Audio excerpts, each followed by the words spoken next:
ಪ್ರಜಾಕೀಯದ ಬಗ್ಗೆ ಇರೋ ಬಹುತೇಕ ಪ್ರಶ್ನೆಗಳಿಗೆ ಉತ್ತರ ನಿಮಗೆ ಇಲ್ಲಿ ಸಿಗುತ್ತೆ ನೋಡಿ. ಈಗ ಕರೆಕ್ಟಾಗಿ ನೋಡಿ, ಕೇಳಿಸ್ಕೊಳ್ಳಿ, ಅಬ್ಸರ್ವ್ ಮಾಡಿ. ಉಪೇಂದ್ರ ಅವರೇ, ನೀವು ಪ್ರಜಾಪ್ರಭುತ್ವ ವ್ಯವಸ್ಥೆಯ ವಿರೋಧಿ, ನೀವು ಪ್ರಜಾಪ್ರಭುತ್ವದ ವಿರೋಧಿ. ಯಾಕೆ ಅಂದ್ರೆ ನೀವು ಪ್ರಜಾಪ್ರಭುತ್ವನ ಅರ್ಥನೇ ಮಾಡ್ಕೊಂಡಿಲ್ಲ. ಪ್ರಜಾಪ್ರಭುತ್ವ ಅಂದ್ರೆ ಏನು ಇಡೀ ಜಗತ್ತು ಅಳವಡಿಸ್ಕೊಂಡಿರೋದು, ಮನುಷ್ಯ ಅಳವಡಿಸ್ಕೊಂಡಿರೋದು. ಏನಪ್ಪಾ ಅಂದ್ರೆ 9 to 5 ಜಾಬ್ ಮಾಡ್ತೀನಿ ನಾನು. ಬೆಳಗ್ಗೆ ಎದ್ದು ನಾನು ಕೆಲ್ಸಕ್ಕೆ ಹೋಗ್ಬೇಕು, ಅದಕ್ಕಾಗಿ ನನ್ನ ಹತ್ರ ಮನೆ ಕೆಲಸಗಳನ್ನ ಮಾಡೋದಕ್ಕೆ ನನಗೆ ಸಮಯ ಇಲ್ಲ ಅನ್ನೋ ಕಾರಣಕ್ಕಾಗಿ ನಾನು ದುಡ್ಡು ಕೊಟ್ಟು ಒಬ್ಬ ಸಂಬಳಕ್ಕೆ ಇಟ್ಕೊಂಡಿದ್ದೀನಿ. ಅವ್ರು ನನ್ನ ಎಲ್ಲ ಕೆಲಸಗಳನ್ನ ಮಾಡ್ಕೊಡ್ತಾರೆ. ಅದೇ ರೀತಿ ಪ್ರಜಾಪ್ರಭುತ್ವ ವ್ಯವಸ್ಥೆಯಲ್ಲಿ 5 ವರ್ಷಕ್ಕೆ ನನಗೆ ಕೆಲಸ ಮಾಡೋದಕ್ಕಾಗಿ ಒಬ್ಬ ವ್ಯಕ್ತಿಯನ್ನು ಆರಿಸಿ ಕಳಿಸ್ತೀನಿ ನಾನು.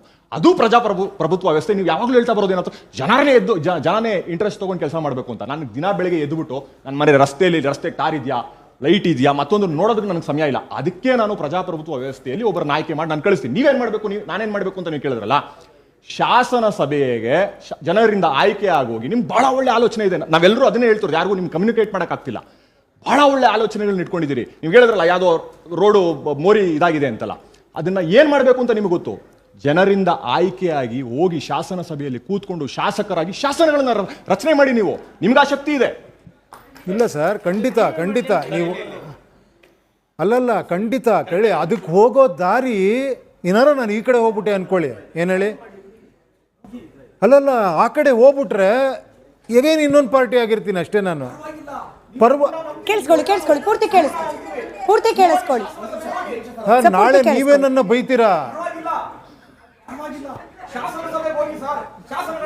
ಅಂದ್ರೆ ಸರ್, ಪ್ರಾಬಬ್ಲಿ ಇದನ್ನ ಹಿಂಗ್ ತಗೊಳ್ಬೋದಾ ಅಂತ ಅಂದ್ರೆ, ಬದಲಾವಣೆ ತರಬೇಕು ಅಂದ್ರೆ ಎಟ್ಟಿಗೆ you have to be in the system ಅಲ್ಲಿ ವಿಧಾನಸೌಧ ಅಂತಿದೆ, ಅಲ್ಲಿ ಸೆಷನ್ಗಳು ನಡೆಯುತ್ತೆ. ಸೆಷನ್ ಅಲ್ಲಿ ಶಾಸಕರು ಅಂದ್ರೆ ಜನರ ಪ್ರತಿನಿಧಿಗಳು ಕ್ಷೇತ್ರದ ಸಮಸ್ಯೆ ಬಗ್ಗೆ ಮಾತನಾಡ್ತಾರೆ. This is how the system is.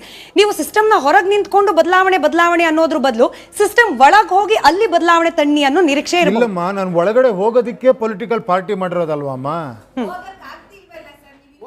ಕೇಳಿಸ್ಕೊಳ್ಳಿ ಅಲ್ಲ, ಒಂದೇ ನಿಮಿಷ, ಅವ್ರು ಫುಲ್ ಕ್ಲಿಯರ್ ಮಾಡಿ. ಮೇಡಮ್ ಕೇಳಿಸ್ಕೊಳ್ಳಿ. ಮೇಡಮ್ ಮೈಕ್ ಕೊಡ್ತೀನಿ, ಆಮೇಲೆ ಮಾತಾಡಿ ಮೇಡಮ್ ಪ್ಲೀಸ್. ಅಮ್ಮ ನಾನು ಹೇಳ್ತಿದ್ದೀನಲ್ಲ ಕೇಳಿ, ಈ ದಾರಿ ಇದೆಯಲ್ಲಮ್ಮ ಕೇಳಿ. ನಾನು ಟಕ್ ಅಂತ ಅಲ್ಲಿ ಜಂಪ್ ಆಗಕ್ಕಾಗಲ್ಲ, ಕರೆಕ್ಟ್ ಅಲ್ವಾ ಸರ್? ನೀವು ಹೇಳ್ದಂಗೆ ಟಕ್ ಅಂತ ಅಲ್ಲಿ ಜಂಪ್ ಆಗಕ್ಕಾಗಲ್ಲ. ನೀವು ಹೇಳ್ತಿರೋದು ಅಲ್ಲಿ ಹೋಗ್ಬಿಡಿ, ಹೆಂಗ್ ಹೋಗ್ತೀರಾ ಬೇಕಾಗಿಲ್ಲ. ನೀವು ಹೆಂಗೋ ಒಂದು ದಾರಿ ಅಲ್ಲಿ ಹೋಗ್ಬಿಡಿ, ಏನಾರ ಮಾಡ್ಬಿಡ್ತೀರಾ ಅಂತ. ಸರ್, ನಾನೊಂದು ಸತ್ಯ ಹೇಳ ನಿಮಗೆ, ಇದುವರೆಗೂ ನಾವೆಲ್ಲರೂ ದೊಡ್ಡ ನಾಯಕರಿದಾರ ಸರ್. ಯಾರಿಗೂ ದೇಶನ ಹಾಳು ಮಾಡಬೇಕು, ದೇಶನ ಗಬ್ಬು ಮಾಡಬೇಕು ಯಾರೂ ಹೋಗಿಲ್ಲ ಸರ್. ಎಲ್ಲ ಒಳ್ಳೆಯವರೇ, ಎಲ್ಲ ಒಳ್ಳೆ ಕೆಲಸ ಮಾಡಬೇಕು ಅಂತಲೇ ಹೋಗಿರೋರು. ಬಟ್ ಅವರು ಪಾಪ ಆತುರದಿಂದ ಬೇಗ ಹೋಗ್ಬೇಕು ಅಂದ್ಬಿಟ್ಟು ಏನು ಹೇಳಿ, ಒಂದಷ್ಟು ದುಡ್ಡು ಕೊಟ್ಟಾರ ನಾನು ಹೋಗ್ಬಿಡ್ಬೇಕು ಅಂತ ಕೊಟ್ಟಿದ್ದಾರೆ. ಓಕೆನಾ? ಕೇಳಿ ಒಂದು ನಿಮಿಷ. ಅವನು 50 ಕೋಟಿ, ಅವನಿಗೆ ಗೊತ್ತಿಲ್ಲ ಇಲ್ಲೊಂದು 2,000 ಕೊಟ್ಟರೆ ಆಗೋಗ್ಬಿಡುತ್ತೆ ಅಂತ. 2,000 ಕೊಡೋದು ಬರೀ 2,000 ಲಕ್ಷ ಜನಕ್ಕೆ ಕೊಡಬೇಕು, ಬಿಟ್ಬಿಡಿ.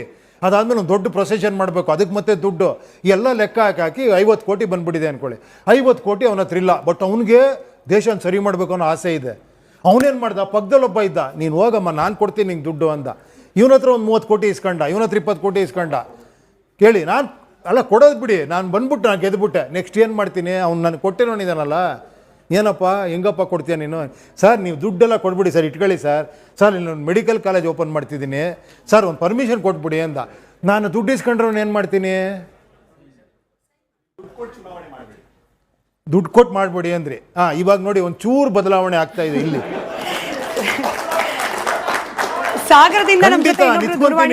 ನೋಡಿ, ನಿಮ್ಮಂತ ಯುವಕರ ಈ ಭರವಸೆ ಬಂದ್ರೆ ಖಂಡಿತ ಆಗತ್ತೆ ಅಂದ್ರೆ ಖಂಡಿತ ನಾನು ಚುನಾವಣೆ ನಿಂತ್ಕೊಂತೀನಿ. ನನಗೂ ಭರವಸೆ ಬೇಕಲ್ಲ ಸರ್ ನಿಮ್ಮಿಂದ. ಪ್ರಜೆಗಳಿಂದ ಪ್ರಜಾಕೀಯ, ಪ್ರಜೆಗಳಿಗಾಗಿ ಪ್ರಜಾಕೀಯ, ಪ್ರಜೆಗಳಿಗೋಸ್ಕರ ಪ್ರಜಾಕೀಯ, ಮಟ್ಟ